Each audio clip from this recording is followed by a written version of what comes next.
Black Janitor begged the CEO, "Don't hurt me, I can't walk." Then he shocked everyone. Marcus Washington pushed his cleaning cart along the silent corridor of Pinnacle Technology's executive floor, the wheels squeaking softly against marble tiles. 2:17 a.m., the perfect time to be invisible. His reflection ghosted across the glass. Walls of empty offices where decisions worth billions were made daily by people who never looked him in the eye. He winced as he reached for a smudge on the conference room door. 15 years since the accident, and his left hip still protested at the slightest stretch. The pain was familiar company now. Inside, he wiped down the mahogany table where executives had left coffee rings and forgotten notebooks. His methodical movements were practiced, efficient. As he turned toward the whiteboard, his eyes narrowed. The algorithm was wrong. For a moment, Marcus wasn't a janitor anymore. He was back at his desk at Cyphertech, surrounded by monitors, racing, to solve an encryption problem that everyone said was unsolvable.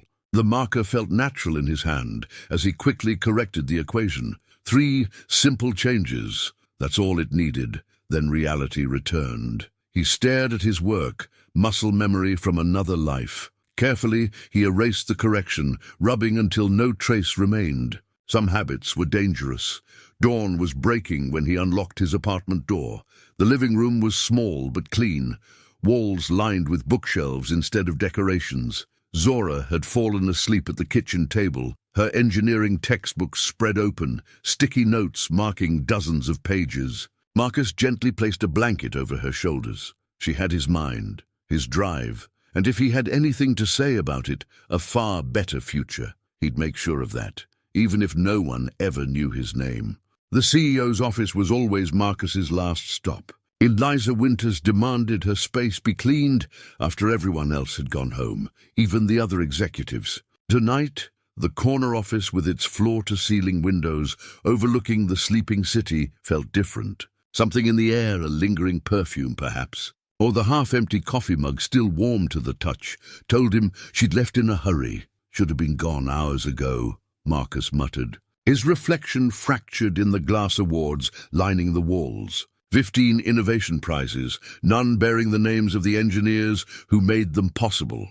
He approached her desk with his microfiber cloth, careful not to disturb the precise arrangement of fountain pens and leather-bound notebooks. The computer screen was dark, but not off. The small LED breathed steady green. As he leaned across to dust the monitor, his cloth brushed against the keyboard. The screen blazed to life. Marcus froze. Leaving a computer unlocked was a security violation that would get anyone else fired on the spot. But rules were different for Eliza Winters. He should have looked away, should have immediately backed off. Instead, his eyes fixed on the code filling the screen, ping transfer protocols, data packets, encrypted user information. The janitor disappeared. The engineer emerged, his eyes narrowed, scanning the syntax. Something wasn't right. The data architecture was familiar, Pinnacle's proprietary user database, but the transfer protocols weren't routing to their secure servers. They were sending data somewhere else entirely. Marcus's fingers hovered over the keyboard. Muscle memory took over as he executed a few simple commands to trace the destination. "No," he whispered. "That can't be right. The data wasn't just leaving Pinnacle, it was being sold to foreign entities. User locations, spending habits, private communications, all flowing out through a back door someone had carefully constructed. Someone with CEO-level access." He heard distant voices, the security team making their rounds. Without thinking, Marcus pulled out his phone. His hands trembled as he took screenshots, each click feeling like thunder in the silent office. This was more than corporate espionage. This was illegal, millions of users compromised. Pinnacle's entire foundation, the trust they'd built their empire on, undermined from within. If he reported this, no one would believe the janitor. If he was caught with evidence, he'd be framed as the perpetrator. Zora's future, their modest stability, everything at risk. But if he did nothing, the voices grew louder. Marcus's finger hovered over the delete button for one long moment. Then he sent the screenshots to his personal email and quickly wiped the screen with his cloth. Returning the monitor to darkness, Some principles were worth risking everything for. Even for a man the world had decided was invisible. 15 years of invisibility ended in 15 seconds of terror. The click of high heels against marble echoed down the hallway. Marcus froze, the microfiber cloth still in his hand. Security guards never wore heels. The night cleaning crew was already gone. There was only one person who walked with that particular rhythm, that purposeful stride. Eliza Winters wasn't supposed to return tonight. He barely had time to step back from her desk before the door swung open. The CEO stood framed in the doorway, phone pressed to her ear.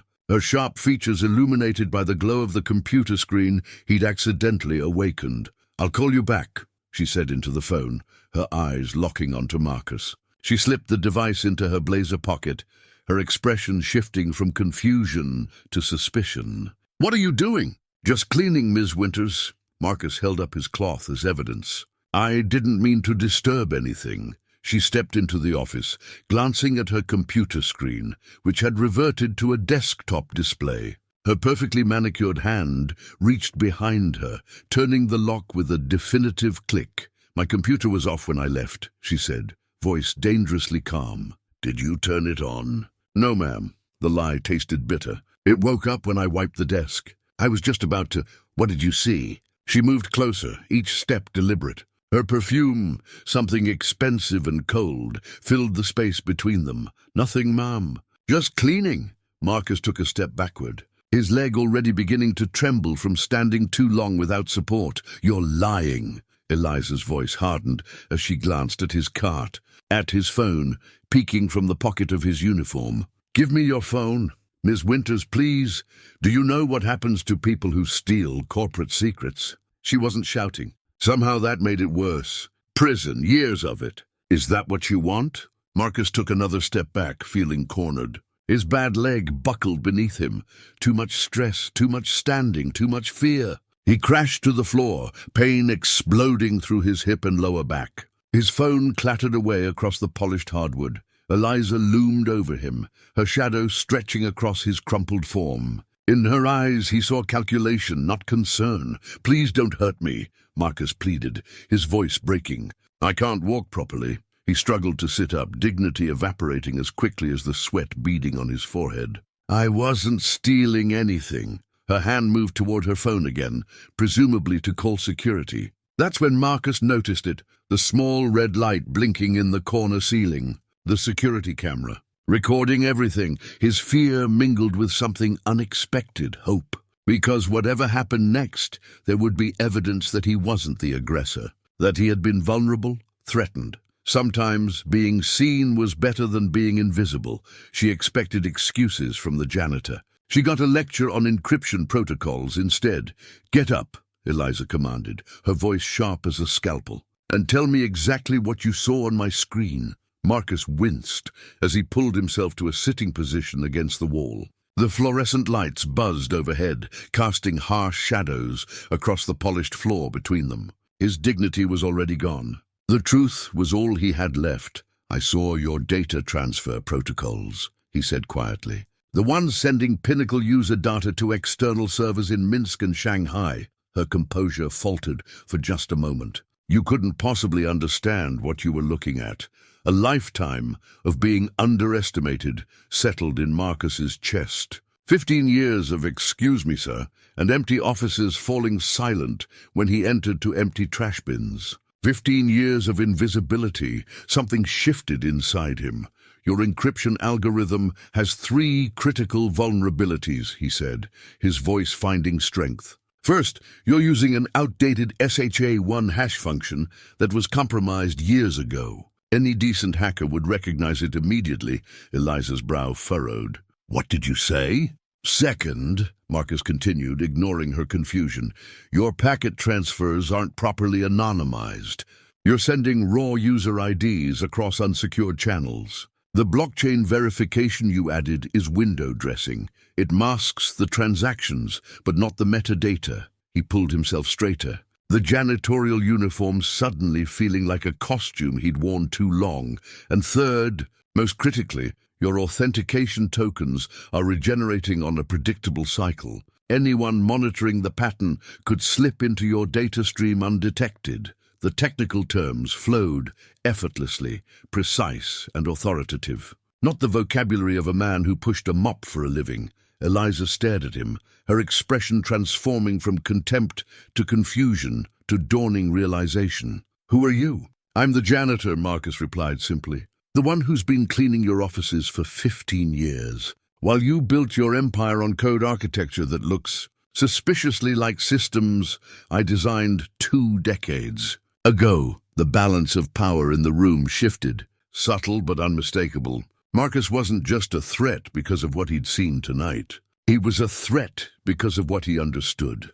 "Marcus Washington," she whispered, recognition finally registering. "From Cyphertech." He nodded once. The name of his former employer, strange to hear after so many years.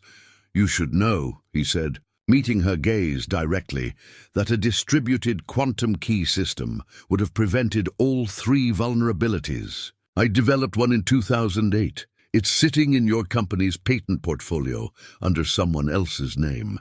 Some companies build their foundations on concrete and steel. Pinnacle built theirs on stolen dreams." Eliza hadn't slept.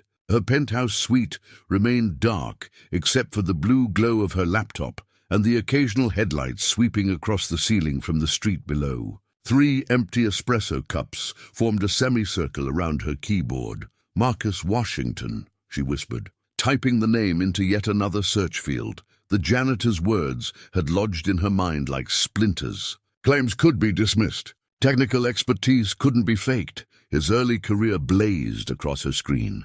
MIT graduate, 12 patents before age 30. Lead architect at Cyphertech, the small startup acquired by Pinnacle's founder James Reynolds 20 years ago. The acquisition that became the cornerstone of Pinnacle's rise. Eliza's fingers tapped faster, digging deeper. Court records, medical bills, police reports. The timing was damning. Marcus's car accident occurred 1 week after the Pinnacle restructuring that eliminated his position. His injuries left him with permanent disability. 6 months of physical therapy he couldn't afford. A daughter forced to drop out of college to care for him, later killed in another car crash, leaving him with a grandchild to raise, all while his innovations quietly became Pinnacle's core architecture. She pulled up the original patents. Side by side, she compared them with Pinnacle's current systems. Even to her trained eye, the similarities were undeniable. But the names on the patents had been changed,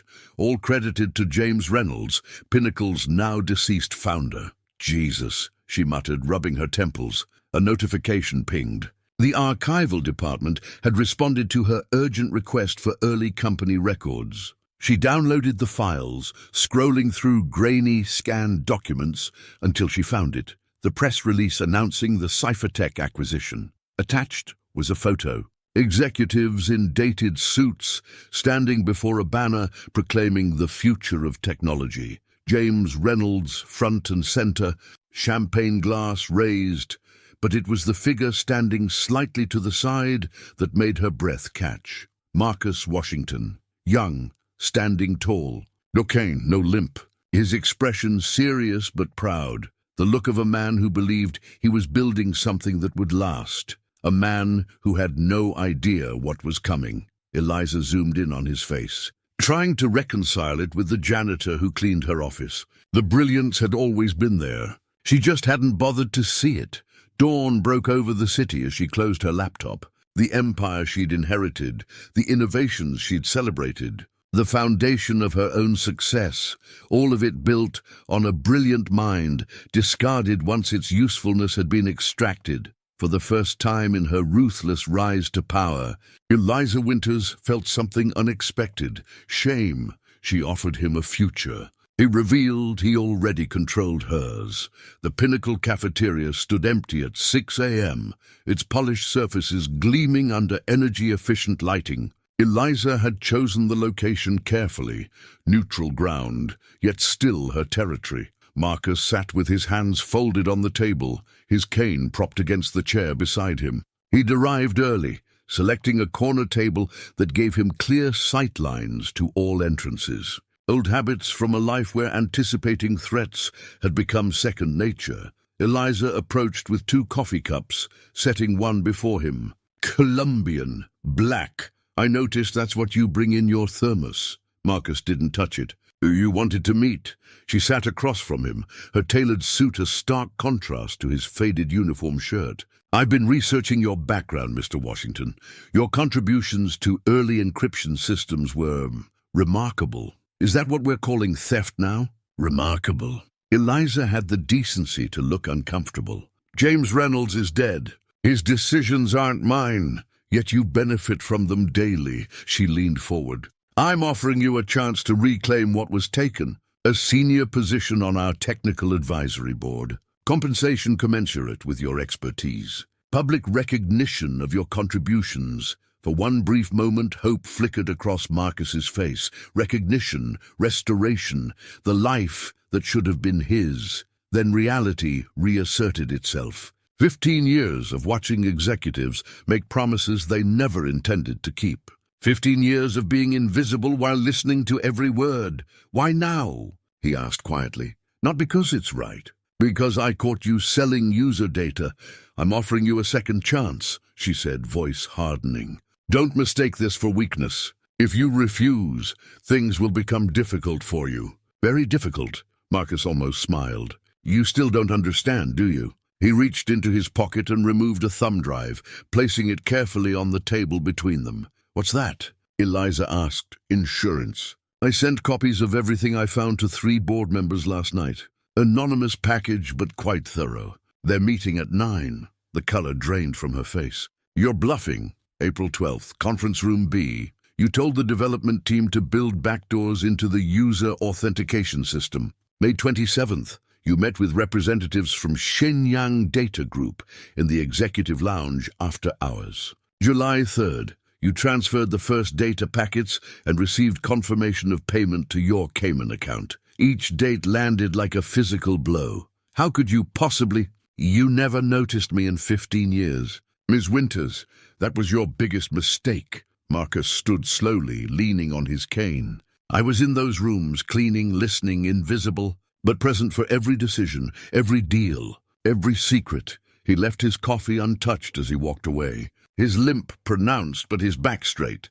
The board meeting starts in 3 hours, he called over his shoulder. I wouldn't be late if I were you. They expected to fire a janitor. They ended up facing their founder. The Pinnacle boardroom hummed with tension. 12 executives in tailored suits surrounded the gleaming oval table, smartphones silenced, expressions grave. A crisis meeting called at dawn never brought good news. Eliza stood at the head of the table, composed despite her sleepless night. Thank you all for coming on such short notice, she began. I've called this meeting to address a security breach. A disgruntled employee attempting corporate blackmail. Director Chen frowned. What breach? Our head janitor accessed my computer without authorization. He's making outlandish claims about our data protocols and threatening to spread misinformation if we don't meet his demands. The double doors swung open. Marcus entered slowly, leaning on his cane, dressed not in his usual uniform, but in a simple white shirt and dark slacks. The board members barely glanced his way, accustomed to service staff entering and exiting their sphere without acknowledgement. Mr. Washington, Eliza said coldly, you're interrupting a private meeting. Actually, replied Director Abernathy, the longest-serving board member. I invited him. The older man's eyes narrowed. Your anonymous package was quite compelling, Mr. Washington. I thought the board deserved to hear directly from you. Eliza's composure cracked. This is absurd. May I? Marcus asked quietly, gesturing to the presentation system. Director Chen nodded. Proceed? Marcus limped to the console and connected his thumb drive. The room darkened as the projection screen illuminated. For a moment, standing in the spotlight, his disability seemed to fade away. His voice, when he spoke, carried the quiet authority of absolute certainty. First, the current issue. He displayed logs of data transfers, transaction records, and communication screenshots. For the past 9 months, Pinnacle user data has been systematically sold to foreign entities through encrypted channels built directly into our systems. Gasps and murmurs rippled through the room. Eliza opened her mouth to object, but Marcus continued. his presentation methodically dismantling her denials before she could voice them. Then, with a single click, the screen changed. But that's not why I'm really here. Original code architecture appeared side by side with Pinnacle's current systems. Patent applications, design documents, early prototypes, this encryption system that protects your cloud data. I designed it in 2006, another click. The user authentication protocol that became your cornerstone product. My work from 2008, another click. The distributed processing framework that powers every Pinnacle application. Mine. Recognition dawned on the faces of the longer-serving directors. Abernathy removed his glasses, staring at Marcus with new eyes. "You're that Washington," he said. "From the Cyphertech acquisition," Marcus nodded once. "I built the foundation you're all standing on. I just never got an invitation to come upstairs."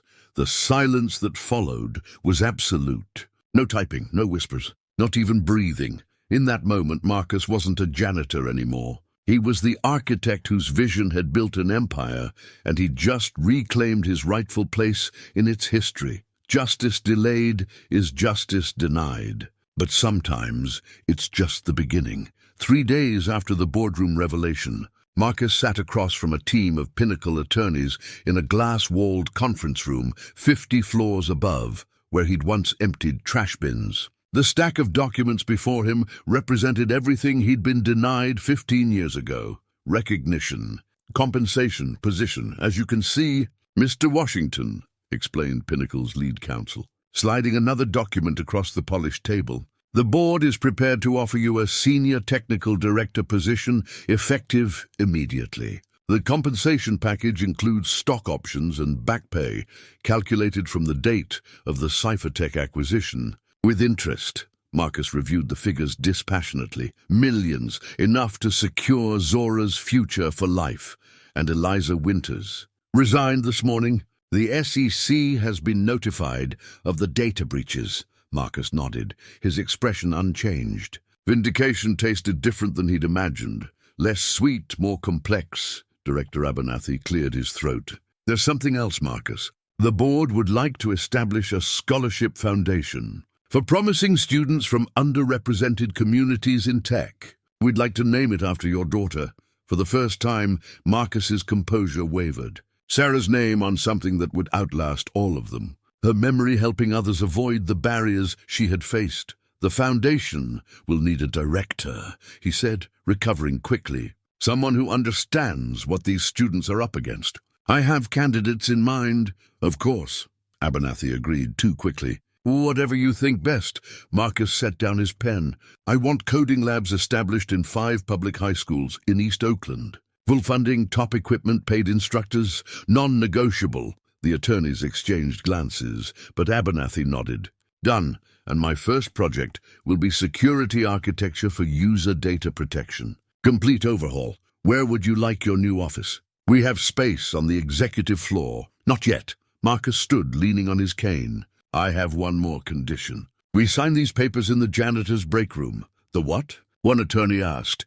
"3rd floor. No windows. Green table with the wobbly leg. Where I've eaten lunch alone for 15 years. In the stunned silence that followed, Marcus gathered the unsigned contracts. "That's where we make this official. Where I was invisible, I become visible again. No one dared object." The man who once cleaned their floors now held their future in his hands. 6 months after the boardroom reckoning, Marcus stood in what had once been a storage floor at Pinnacle headquarters. The vast space hummed with activity. Walls had been knocked down, glass partitions installed, and rows of workstations filled with young programmers intent on their screens. "What do you think about moving the collaboration pods to the north wall?" asked the interior designer, tablet in hand. "Better natural light." Marcus nodded, still unused to people waiting for his decisions. "Do it, and add more plants. Living things make a difference." He moved through the space with measured steps, his cane tapping rhythmically against the polished concrete floors. Each tap an echo of the years spent invisible, each step forward a reclamation. The Washington Innovation Lab, WIL, as it had quickly become known, operated unlike anything Pinnacle had seen before. No corner offices, No hierarchy based on degrees or pedigree. Just talent, drive, and the courage to challenge established thinking. Marcus got a minute. Called Darius, a brilliant programmer who'd been working as a rideshare driver when Marcus found him. I think we've cracked the distributed verification issue. This was what Marcus had insisted on. First names, open doors, collaborative problem solving. A deliberate rejection of the environment that had once rejected him.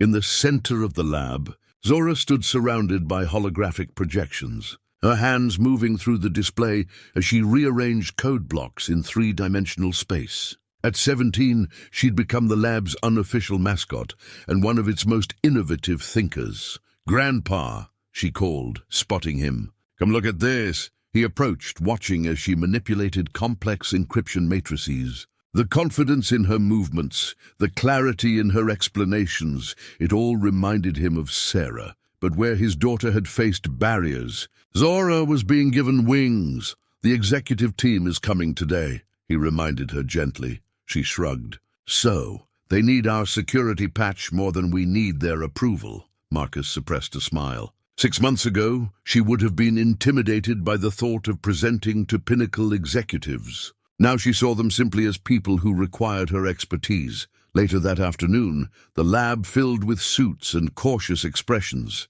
Pinnacle's leadership still wasn't entirely comfortable with Marcus's operation, but the results were undeniable. 3 major innovations in half a year. Solutions to problems their traditional R&D teams had struggled with for years. We're ready when you are. Mid-Washington, said the new CEO, addressing Zora with the respect due a valued colleague. Marcus stepped back, leaning against a workstation as Zora began her presentation. Her voice was clear, her explanations precise, her responses to questions thoughtful. When challenged on a technical point by the CTO, she calmly walked him through her reasoning until understanding dawned on his face. That's ingenious, the man admitted.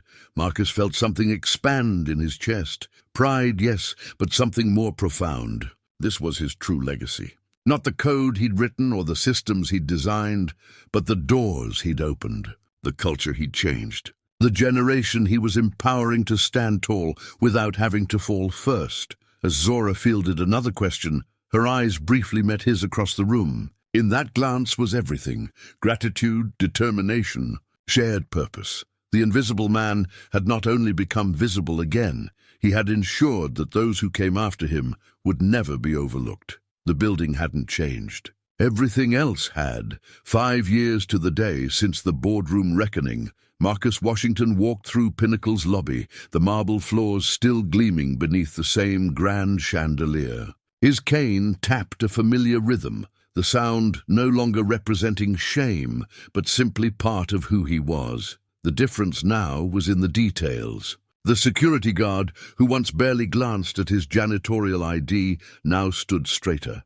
"Good morning, Mr. Washington." The receptionist, who had never known his name, now smiled warmly. "The board is waiting for you, sir." Marcus nodded, taking his time. At 62, he had learned there was power in not rushing, in observing, in remembering. On the 3rd floor, he paused. This had been his domain for 15 years, the realm of supply closets and cleaning carts. He made a deliberate detour down a service corridor, stopping when he reached a woman carefully restocking her cleaning supplies. "Morning, Teresa," he said. She turned, smiling without surprise. "Mr. Washington, big day today, isn't it?" "Could be," he acknowledged. "Your daughter's still enjoying those programming classes?" "Top of her cohort," Teresa beamed. "The Scholarship Foundation is paying for her college applications next year."